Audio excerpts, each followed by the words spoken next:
Hello అందరికీ welcome back to my channel. మరొక కొత్త రెసిపీతో మళ్ళీ మేము ముందుకు వచ్చానండి. అవే మినపసున్నులు అన్నమాట. ఇలాంటి వెడల్పు కళాయి పెట్టుకొని మనం ఒక పావు మినపప్పుని వేసుకొని చూసారు కదా, ఇలా మినపప్పుని బాగా మంచిగా స్టవ్ సిమ్లో పెట్టుకొని మనం బాగా నాలుగు వైపులా కలుపుకుంటూ మినపప్పుని బాగా మంచిగా లోపల వరకు మినపప్పు మనకి వేగేలాగా మనం మినపప్పును వేయించుకోవాలి. అప్పుడే మనకి సున్నుండలో పచ్చివాసన రాకుండా సున్నుండలు తినడానికి చాలా టేస్టీగా బాగుంటాయండి. చూసారు కదా, అలా కలుపుకుంటూ మనం వేపుకోవాలన్నమాట. ఇందులోని కొంచెం పొట్టు మినపప్పు కూడా వేసి వేపుతాను.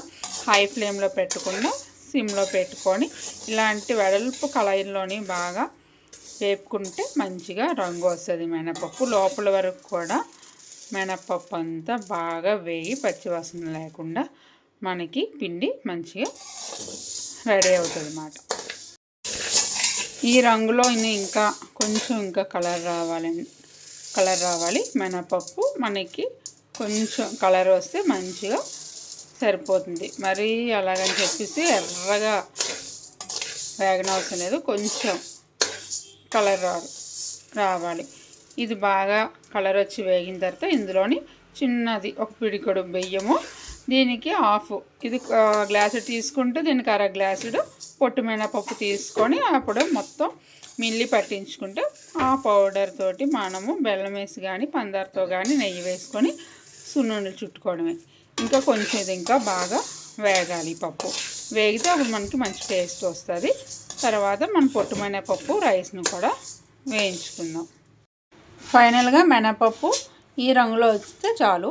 ఇలా వేగిపోయింది. ఇది బాగా చల్లారిన తర్వాత మినపప్పు అంతా బాగా కూల్ అయిన తర్వాత మనం ఇది పిండి పట్టించుకోవాలి. వేడి మీద మాత్రం పట్టించొద్దు. కొంచెం బాగా కూల్ అయిన తర్వాత ఇప్పుడు ఇది మిల్లీకి ఇచ్చి మనం పిండి ఆడించుకోవాలి. అది పావు తీసుకున్నాం కాబట్టి పొట్టు మినపప్పు అదే గ్లాస్ తోటి హాఫ్ గ్లాస్ తీసుకొని ఇది కూడా స్టవ్ సిమ్లో పెట్టుకొని లోపల వరకు బాగా వేగేలాగా మనం కలుపుకోవాలి. ఇది వేగిన తర్వాత ఇందులోనే ఒక చిన్న గ్లాస్తో కానీ పిడికిడు బియ్యం కానీ వేసుకొని అది కూడా మంచి రెడ్ కలర్లోని రైస్ వచ్చేదాకా వేయించుకోవాలి. అప్పుడు పొట్టు మినపప్పు కూడా ఫైనల్గా ఇది బాగా రోస్ట్గా వేగింది. మరీ రోస్ట్ అంటే మరీ ఓవర్ రోస్ట్ కాదండి, కొంచెం. చూసారా, మీకు కనిపిస్తుంది కదా, దగ్గర చూపిస్తాను. ఈ కలర్లోనే వేగితే చాలు. పొట్టు మినపప్పు కూడా మనం తీసేసుకొని ఇది కూడా బాగా చల్లారనివ్వాలి. ఇప్పుడు అదే కళాయిలోని చూసారు కదండి, బియ్యం ఈ మాత్రం బియ్యం అయితే సరిపోతాయి. ఇవి కూడా కొంచెం బాగా రంగు వచ్చేదాకా ఈ రైస్ని కూడా మనం వేయించుకోవాలి.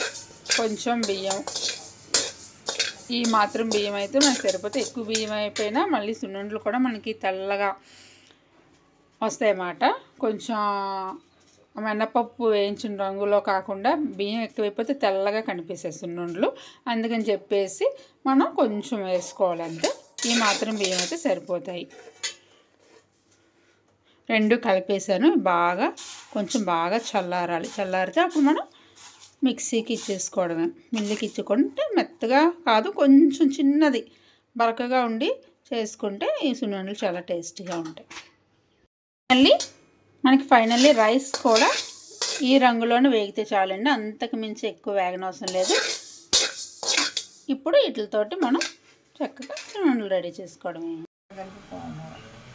మనం మినపప్పు ఏ గ్లాస్తో తీసుకున్నామో ఆ గ్లాస్ తోటి గ్లాసుడు తురుము పెట్టుకున్న బెల్లం అండి. బెల్లంతో చేస్తున్నాం ఈ సున్నుండలు, చాలా టేస్టీగా ఉంటాయి.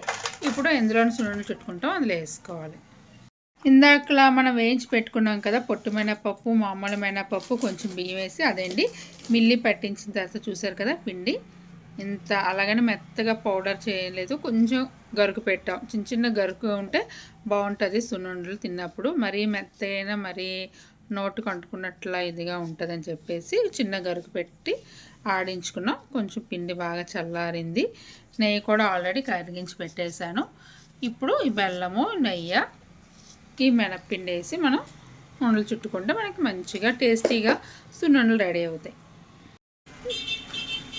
చూసారా, ఇప్పుడు మినపప్పు ఆడించుకున్నాం కదా, మిల్లి పట్టిన పిండి మినప్పిండి బెల్లం వేసి బాగా గట్టిగా ఈ బెల్లం అంతా ఈ మినప్పిండిలోకి పట్టేటట్లుగా మనం ఇలాగా బాగా కలుపుకోవాలి. గట్టిగా పిసుక్కుంటూ కలుపుకున్నాం అనుకోండి, ఈ బెల్లం అంతా ఈ పిండికి బాగా పట్టుకుంటుంది అన్నమాట. పట్టుకుంటే అప్పుడు మన నెయ్యి కొంచెం కొంచెం యాడ్ చేసుకొని మనం సున్నుండలు చుట్టుకోవడం. ఇది బాగా కలుపుకోవాలి. ఇప్పుడు ఈ బెల్లం అంతా పట్టేలాగా కలుపుకోవాలి. తీపి సాలిపోతే మళ్ళీ మనం ఇక్కడ యాడ్ చేసుకోవచ్చు.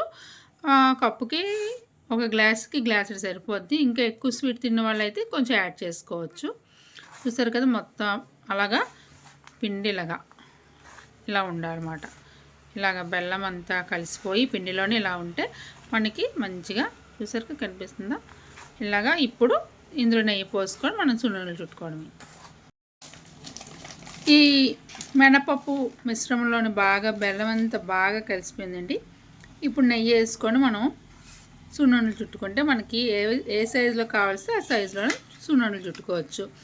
మరీ చిన్నవి కాదు, మరీ పెద్దవి కాకుండా మంచిగా మనం తినాలి నోటికి సరిపోయేలాగా చేతికి పట్టుకొని మంచిగా నోట్లను పెట్టుకునేలాగా మంచిగా నెయ్యి వేసుకొని తింటే కరిగిపోయేలాగా ఉంటాయి సున్నుండలు. చూసారు కదా, అలా నెయ్యి వేసుకొని కరిగించి పెట్టుకున్నా. ఇది హోమ్ మేడ్ నెయ్యి అండి. మేము ఇంట్లో తయారు చేసుకున్న నెయ్యితో చేసుకుంటున్నాం సున్నుండల్ని. దగ్గర నుంచి చూపిస్తాను. ఆ మాత్రం నెయ్యి పడుతూనే ఉంటుంది. మినపప్పు కదా, ఎంత నెయ్యి వేసినా సరిపోదు. అలా నెయ్యి తాగుతాను అంటూనే ఉంటుంది పిండి. అందుకే మనం అలా నెయ్యి వేసుకునే చుట్టుకోవాలి. బ్రేక్ఫాస్ట్ ఆనేసి సున్నుండలు ఉన్న అన్ని రోజులు ఉదయాన్నే ఒక సున్నుండ తిన్న చాలు, మనకి బ్రేక్ఫాస్ట్ తిన్నంత వస్తుంది. ఎందుకంటే మినపప్పు వేసాం, పొట్టు మినపప్పు వేసాం, ఇందులో నెయ్యి వేసాం, బెల్లంతో చేస్తున్నాం కాబట్టి మనకి మంచిగా తినచ్చే. బాగా నెయ్యి వేసుకోవాలండి. నెయ్యి ఎంత వేసినా అలా పడుతూనే ఉంటుంది సున్నుండలకి. ఎందుకంటే మినపప్పు ఎక్కువ నెయ్యిని పీల్చుకుంటుంది కాబట్టి మనకి ఇంకా సరిపోదేమో, ఇంకా నెయ్యి కరిగించుకోవాలి. ఇంట్లో తయారు చేసిన నెయ్యే కాబట్టి మనకి ఎంత నెయ్యి వేసుకున్నా పర్లేదు. అలాగనే ఎక్కువ నెయ్యి కాకుంటే ఇంకా కొంచెం గట్టిగా వస్తుంది. ఆ ఉండకి పట్టేటట్లాగా ఉండ చుట్టుకొని వచ్చేలాగా మనకి నెయ్యి వేసుకుంటే సరిపోద్ది అన్నమాట. చూడండి, అలా చుట్టుకోవాలి. ఆ సైజు ఉండైతే సరిపోతుంది. మనకి తినడానికి కూడా బాగుంటుంది. ఇందులో పొట్టు మినపప్పు కూడా వేసాము కాబట్టి మంచి బెల్లంతో చేస్తున్నాం కాబట్టి మంచి హెల్తీగా ఉంటుంది సున్నుండలు తింటే. ఇది రోజుకోటి తిన్నా కూడా పర్లేదు ఉన్న రోజులు. చూసారా, మీకు పొట్టు మినపప్పు వేసాం కాబట్టి అలా కనిపిస్తుంది. చూసారా, ఆ పొట్టు మినపప్పు పైన కలరు అలా వేసుకోవాలి. ఈ పిండి మొత్తం మనం సున్నుండలు చక్కగా చుట్టుకోవడం. ఫైనల్లీ బెల్లం సున్నుండలు రెడీ అయిపోయాయి. ఇందులో బెల్లం ఉంది, నెయ్యి ఉంది, పొట్టు మినపప్పు ఉంది, మినపప్పు ఉంది, కొంచెం రైస్ కూడా వేసాం. చక్కగా ఈ సున్నుండలు ఉన్న రోజులు మార్నింగ్ పూట బ్రేక్ఫాస్ట్ మానేసి ఇది ఒక్క సున్నుండు తిన్నా కూడా మంచిగా ఉంటుంది. ఇది బెల్లంతో చేసాం కాబట్టి హెల్తీ. ఇందులో నెయ్యి కూడా బాగా వేసి చుట్టుకున్నాము.